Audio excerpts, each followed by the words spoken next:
Hi, everybody. Welcome back to the Free Friday segment here on the MetaStellar YouTube channel.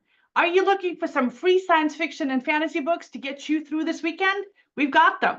This week, we've got conspiracy theories, a classic enemies to lovers romantasy, and sinister monks on a very weird planet. But before we get to that, hi, everybody. My name is Maria KOROLOV. I'm the editor here at MetaStellar, and I want to thank editor E.S. Foster for helping me out today with the reviews.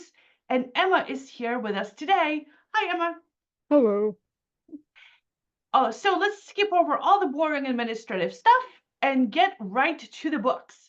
So the first book throws us right into a mathematical conspiracy. And let me make that a little bit bigger for you guys. There you go. This is Whispers by Derek Banas, a standalone sci-fi novel by a first-time author, and it's also the author's first time on our Free Friday list. And I read the beginning of this book. That's what we do on Free Fridays. We read the first few chapters of the books and tell you what we think about them, and we post the reviews right away so you get them while the books are still free, because we don't know how long the books are going to stay free. So this book opens with a prologue. A father is driving a rusty 1970s Chevy with his wife in the passenger seat, his son's in the back. He's trying to find a parking spot at a fair, and the boys are bickering in the back seat. And there's going to be a helicopter dropping yellow tennis balls on the fair crowd as a kind of promotional stunt for a giveaway of a bicycle. And then there's an accident. The helicopter gets tangled in some power lines and crashes down into the crowd. David, who's only 5, he's one of the boys in the back, gets scared, runs off into the woods to hide, and stays there for 2 days. And eventually he's found, but he grows up with a bad case of PTSD and plenty of therapy. Then we move ahead in time. He's about to go to college. He's still suffering from PTSD. And he's kind of been hiding in a computer ever since that tragic day and is now a bit of a computer genius. So he goes to college, he goes to Penn State, he meets his new roommate, they go out for a burger, he meets a cute waitress. The roommate's cool, they bond over the bad childhoods. But during the meal, the roommate gets a phone call. And then we switch to the roommate's point of view, and the roommate is reporting about David to someone creepy. And that other someone says that David's mother and brother will be dealt with, and that the roommate must gain David's trust. So there's a conspiracy theory right there. Then we see David in one of his computer classes, and a group of other boys picks on him. And then he goes to his philosophy class, and the same group of boys is there picking on him again. And when I was in college, none of the students in any of my classes overlapped unless we planned ahead of time to take the same class. So this is kind of weird. Then he goes to his math class, and again, those same boys are there. What are the odds? This is Penn State, it's not a small school. But then we switch to the point of view of one of the bullies, and he pulls out a cell phone and talks to someone about what David is up to. So I guess it's not a coincidence. He's being followed around by enemies, and they've deliberately enrolled in the same class as he's in, which is kind of weird because he's in advanced classes with lots of prerequisites because he's a bit of a computer genius. But I guess they're in there. So there's a lot of tension here at the beginning. But the book starts kind of slowly, and we just like follow David around the campus. And he's always running late to things and tripping over things, and he's got massive social anxiety about everything because he's still suffering from PTSD. Then he meets with a professor who's curious about how David was able to test out of so many courses, and he quizzes David on math and algorithms, then offers him a job. And David does need money, so he likes to sound with that. And his first assignment is to find a way to transfer knowledge into someone's mind without wires and without them knowing. And the professor offers David a ridiculously low amount of money, a few $1,000s, to figure out this huge thing that nobody has yet been able to do. And this thing that he wants him to do sounds more like a biology or a medical task than a mathematics or a computer one.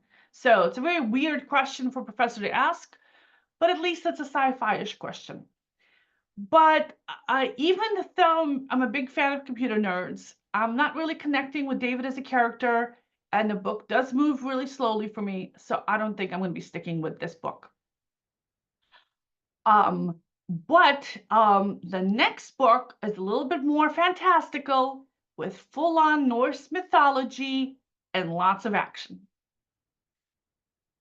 Here we go. This is Shield-Maiden Under the Howling Moon by Melanie Karsak, the first of 9 books in the Road to Valhalla, a myth and legend fantasy series by a New York Times bestselling author. The other books are $1 to $10 each, and they are in Kindle Unlimited. Kindle Unlimited is where you pay $12 a month and you read all the books you want. And the author has been on our list before. And again, I read the first few chapters of this. And the protagonist's name is Herver. She's a warrior who lives with her mother and grandfather and the rest of her extended family. And her grandfather is the local leader. And she does not have a good relationship with him. But one night she saves his life and that of the other family members because they were attacked in the middle of the night. But despite how good she is with the axe, her grandfather does not want her to be a warrior. He wants her to do womanly, feminine things. And regardless of whether she saved his life or not, he's not going to change his mind. But she had a dream that the god Odin gave her. And she's dreaming about a dwarven sword. And her cousin Leif is due back from the king's court, and she plans to join him when he goes out on his raids. So I like the main character. Herver is tough and focused. She's got great skills. And while waiting for Leif to come back, she's been going up into the mountains to train with a woman warrior who lives by herself, except for her 2 pet bears. I love the world building here. The Norse setting really comes alive. This is really the kind of epic fantasy book I could totally get into. And the next book is a YA dystopian fiction, which is, I guess, making a comeback. Let me pull that up for you guys. Here we go. Outside by Shalini Boland is the first of 3 books in the Outside young adult dystopian series by USA Today bestselling author.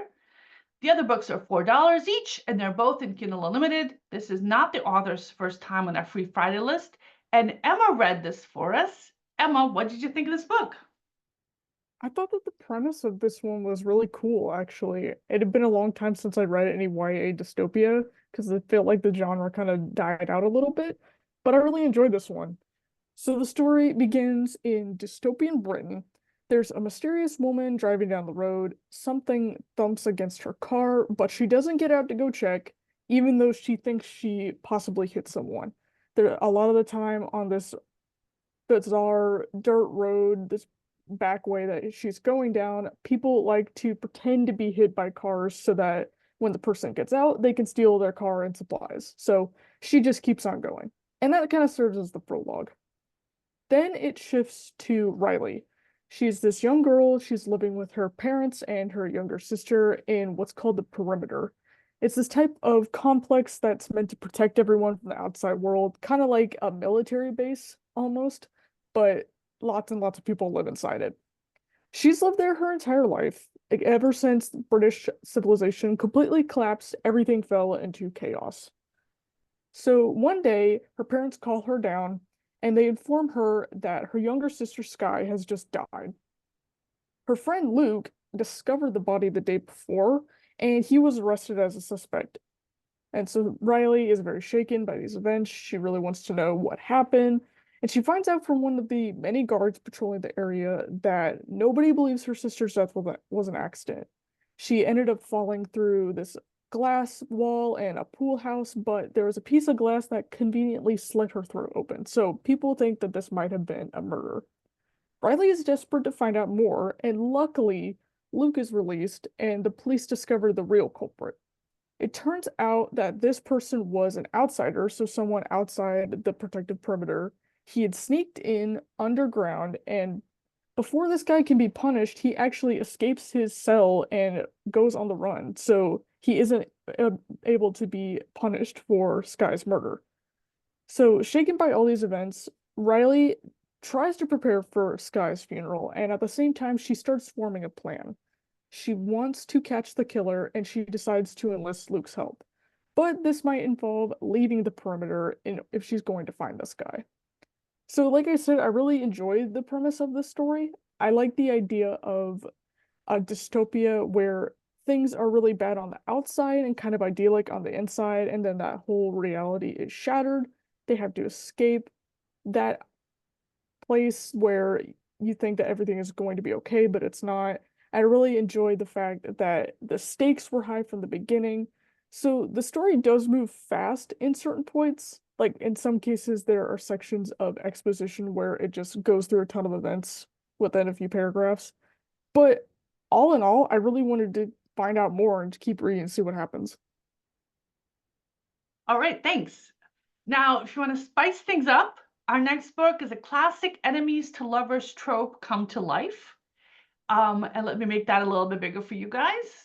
It is Hollow Court by Robin Mahle, Mahle, and Elle Madison. Sorry, Robin. This is the first of two books in the Lachlan Deception, a romantic fantasy series by a pair of USA Today bestselling authors. The other book is $5, and both books are in Kindle Unlimited. The series is related to the 4-book Lachlan Treaty series and the 4-book Lachlan Feuds series. And this is the author's first time on our Free Friday list. And Emma read this one for us as well. I thought this one was also really entertaining. So the story begins with this brief flashback about a year and a half ago. And it starts from Gavin's point of view. He's this young man, he's on this castle rooftop. He's currently being beaten up by a group of soldiers. And then Lady Galena shows up. She's the daughter of a duke who's living in this kingdom. And she shows up, threatens the soldiers, they all run. But Gavin isn't actually too happy that Galena came to his rescue because they absolutely dislike each other. I find it wildly entertaining how much these two despise each other because I don't even know why they don't like each other at this point. So it turns out that Galena only stopped the soldiers from killing Davin because the ties between the kingdom are already threatened.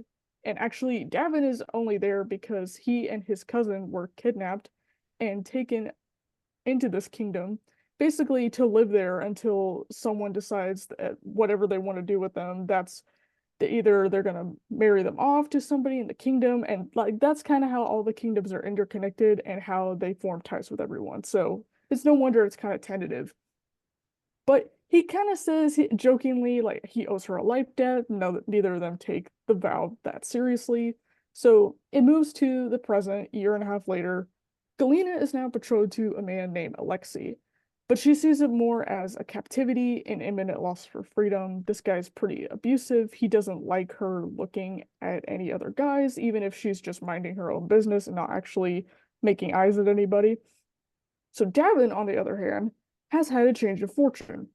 His cousin is now queen of Galena's kingdom, which has put him back in high status. So they were both kidnapped earlier, but she was eventually made queen. And apparently in this world, that's kind of like how nobility works, which I thought was really interesting. So though his birthright is kind of called into question, he's more concerned actually with whether Galena will arrive at the upcoming ball because that's the last thing he wants. They do end up running into each other at some point, and they hide their disdain for each other, but Alexei interprets this as Galena flirting with him, even though they literally just bump into each other, say, "Oh, it's you," basically. And he gets really mad at her and abusively reminds her afterwards that she belongs to him and no one else. Thankfully, her father comes in and provides her with some money to secretly escape. But Galena has, before she can escape, she finds out that she needs Davin's help in order to keep from upending everything in the court, because everything is about to come crashing down anyway. So I'm not a huge fan of romance, like Maria often talks about. I don't really like the mushy stuff, but I really enjoyed this Enemies to Lovers because it was really funny to watch Davin and Galena try to hide their disdain for each other, try to act like they didn't think the other one existed when it's clearly like they thought about them all the time. So since it was so entertaining, I look forward to reading this a little bit more and finding out what happens. Thanks, Emma. So before we go on to the #1 bestseller on today's free list on Amazon, I want to thank our supporters. Let me make that a little bit bigger so you guys can see those names. So we have some new people on this list: Jean-Marie Ward, E.E. King, and Regina Clark, our recent additions to our supporter list. Thank you very much. We really appreciate it. And I also want to thank Emma of E.S. Foster's Editorial Services for helping us out today. And since we're thanking people and promoting things, and here at MetaStellar, we're going to be trying to do more of that, I want to promote my 3 books right there, which are free. Also, they're free. They're available on Amazon, and the links are in the description box below. All right, on to book #1 on today's list. This is Man, True Man by Mary Collier, the first of 3 books in the Chronicles of Tonath, a sci-fi series. The other 2 books are $3 each, and they're not in Kindle Unlimited. This is the author's first time on our Free Friday list. So this is a very, very cool premise. We have a planet that's trapped between 2 dimensions or 2 universes. And as it shifts between these universes, the atmosphere and the ecology and everything on this planet change. And some of it is habitable to humans, the part that's in, I guess, in our universe, and some of it has the wrong atmosphere, not particularly habitable. And this line of demarcation moves around. And there's a whole religion that's formed around like what's happening, what's going to happen next, makes travel very difficult because like, what's going to happen. And the book opens in space. There's a spaceship being pulled apart by these 2 dimensions. There's a man aboard, and he's looking for this planet, or he's running away from someone. It's not particularly clear. And so he gets to this planet. His ship is on the edge of falling apart. He escapes in a scouting craft. The craft crashes into the ocean. He's barely able to get out. The waves slam his craft into rocks and destroy him. The waves carry him to shore, cracking his head against the rocks. So he barely pulls himself to safety. His hands are caked with blood. There's a cut on his head. And he realizes he doesn't know who he is. All he knows is he has to get someplace safe. So he scrambles up away from the ocean into the forest. He follows an animal trail. He finds water. And by instinct, he finds mosses and wraps them around his wounds. He catches, skins, and eats an animal. And then he's found by 2 locals, primitive men on horseback, and they're green colored. And all this time, he's barely able to breathe the atmosphere. He's feeling like really, really bad. And these green men attack him. He fights back, kills both of them, steals one of the horses, and he sees something like in the distance that gives him hope that there's like someplace safe he can get to. So he rides as fast as he can in that direction. He gets shot, but he makes it to safety. It's a very tense, exciting beginning. We don't know who this guy is, why he comes to the planet, what he's running from, who the people living here are, what these 2 dimensions are, everything. So in the next chapter, we meet Brother John, a monk in the Brotherhood of the Way, and he's out meeting a wagon train, and one of the wagons has a wounded human in it. And the man has wounds on his head and his arm and arrows in his back and thigh. And this must be the mystery man from the previous chapter. So Brother John takes the wounded stranger to the healing quarter, to a doctor. And when the man wakes up, he's being tended to by a doctor. And the man doesn't understand what the doctor's saying. The words are total gibberish, but then they rearrange themselves into a language. And the doctor tells him that he's not human because he has 2 hearts. And if anyone finds out, he's going to be in great danger. Apparently, the doctor is being held prisoner by the monks because he committed the heresy of questioning their teachings. So he's willing to be a bit disobedient. He asks the man his name, and he warns him that it better be something normal or unpronounceable, or they're going to kill him. But the man can't remember his name or who he is. So over the next few chapters, we'll learn more about the society, their religion, their hatred of the green people who live across the boundary. And they have a slightly more advanced technology than the greenies. They have wagons and railroads and freighters. They also decide to name the mystery man Lauren. And then the teacher, the head guy of the monks, has to decide whether Lauren is a prophesied savior, the true man, or an enemy. And Lauren just wants to be allowed to leave so he can find work and repay the monks for saving him. So a very exciting, tense beginning. It reminds me a bit of the book A Canticle for Leibowitz by Walter Miller. So I'm enjoying it very much, and I think I'm going to stick with it. All right, so have you read any of these books? Are you planning to? Let us know in the comments. And I want to thank Emma for joining us today. And so I'm not here alone talking about these books. I really appreciate it. If any of you guys want to join us and do these Free Friday reviews, email me. My email address is in this description box below. But if you don't want to leave our channel just yet, we are serializing the novel Gods and Monsters, a vampire novel by award-winning artist and author E.E. King. Our interview with the author is here, and the recording of the author reading the first installment of the book is here. We're now up to installment, I think, 20 on both our website and on the channel. Subscribe if you don't want to miss any of these episodes of either the serialization of Gods and Monsters or of this Free Friday. Thanks, everybody. See you all next Friday.